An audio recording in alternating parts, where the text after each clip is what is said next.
ऐसा है कि इसका विधेयक बनना सचमुच में वक़्फ़ का माफिया से मुक्ति का दिन है। थोड़ा नीचे कर लीजिए। सचमुच में मुसलमान जो वोट बैंक के रूप में डरा कर रखा हुआ था, उसका खुददार होने का दिन है, उससे मुक्ति का दिन। जो आज़ादी के बाद से अब तक मुसलमान कांग्रेस और इंडी ग्रुप का और गुलाम बना हुआ था, बंधुआ बना हुआ था, उससे मुक्ति हुई है। वक्फ की हुई संपत्ति के प्रति ईमानदारी हो, बेईमानी ना हो, उस बेईमानी और अपराध से मुक्ति का ये दिन है। इतना ही नहीं है, इसी के साथ साथ यह चंद पार्टी और नेताओं की गुलामी से भी मुक्ति का दिन है। मजहब के नाम पर जो मुल्क को लड़ाते, बंटवाते, भड़काते रहते हैं, उनसे भी मुक्ति का दिन है। और मजहब के दंगे मिटाने हैं तो यह बिल उस जमीन को तैयार करेगा कि दंगा मुक्त हिंदुस्तान उसमें से निकले। इसलिए मुस्लिम राष्ट्रीय मंच ने वक्फ बिल में संशोधनों का और नए संशोधनों के लिए पुरजोर पूरे देश में जोर लगाकर बातें कही थी। उनमें से बहुत बातें स्वीकार होकर बिल जो है वो पारित भी हुआ है। जो लोग ये कहते हैं कब्जे हो जाएंगे, वो झूठ बोलते हैं। जो लोग कहते हैं ये इस्लाम के लिए एक बड़ा खतरा, इस्लाम मिटा दिया जाएगा, वो भी झूठ बोलते हैं। जो ये कह रहे हैं इसके कारण आम मुसलमान का वजूद खतरे में है, वो भी झूठ बोलते हैं। और आप देखिए, हजारों हजार मुसलमान बड़ी खुशियों के साथ इस जश्न को मनाने के लिए आया था कि सचमुच में ये सच्ची ईद है जब वक़्फ़ को भी आज़ादी मिली है और मुसलमान पर भी रहमत बरसी है, उसको भी आज़ादी मिली है। वो खुददार बनकर बढ़ेगा और हिंदू मुस्लिम फसाद ख़त्म होने के लिए एक नींव पड़ी है। क्या हिंदुस्तान हमेशा हिंदू मुस्लिम दंगों में फंसा रहना चाहिए कि हिंदू मुस्लिम दंगों से मुक्त होकर और एक सुकून से तालीम के साथ तरक्की वाला मुल्क बनना चाहिए।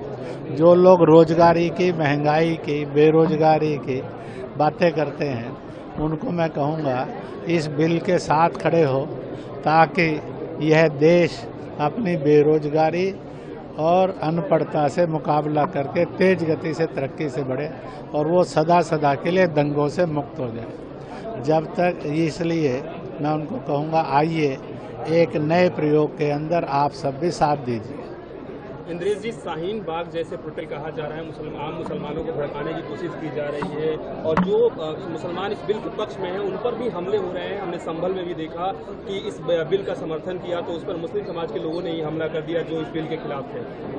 ऐसा है, जो लोग कट्टरता में हैं, जो चाहते हैं 47 की तरह पहले बंटवारा हुआ, वही ताकतें फिर से 80-75 साल बाद खड़ी हो रही हैं, जो चाहती हैं कि इस देश को हमेशा लड़वाते रहें और बांटते रहें।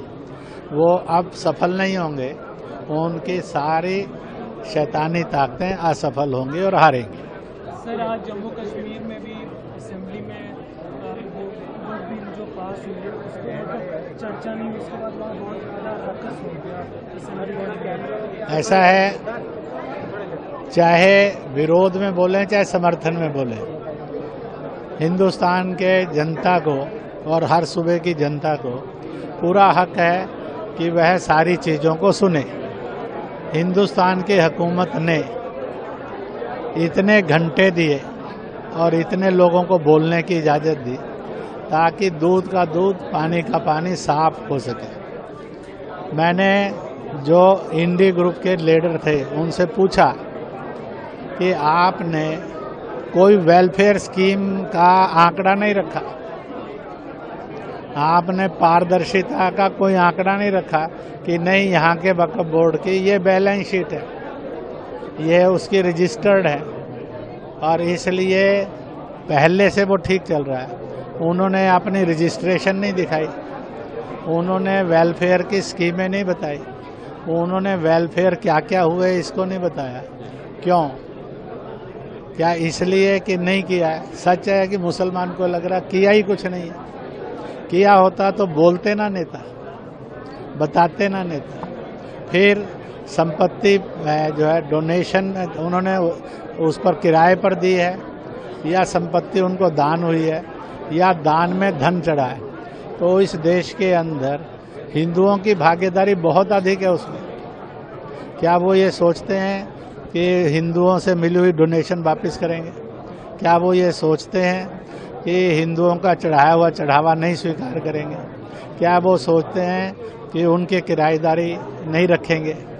तो इसलिए वह जज्बात को भड़काने वाले गंदे खेल को ना खेलें। अगर आप ये वीडियो YouTube पर देख रहे हैं तो हमारे चैनल को सब्सक्राइब कर बेल आइकन दबाएं, और Facebook पर देख रहे हैं तो हमारे पेज को लाइक करें।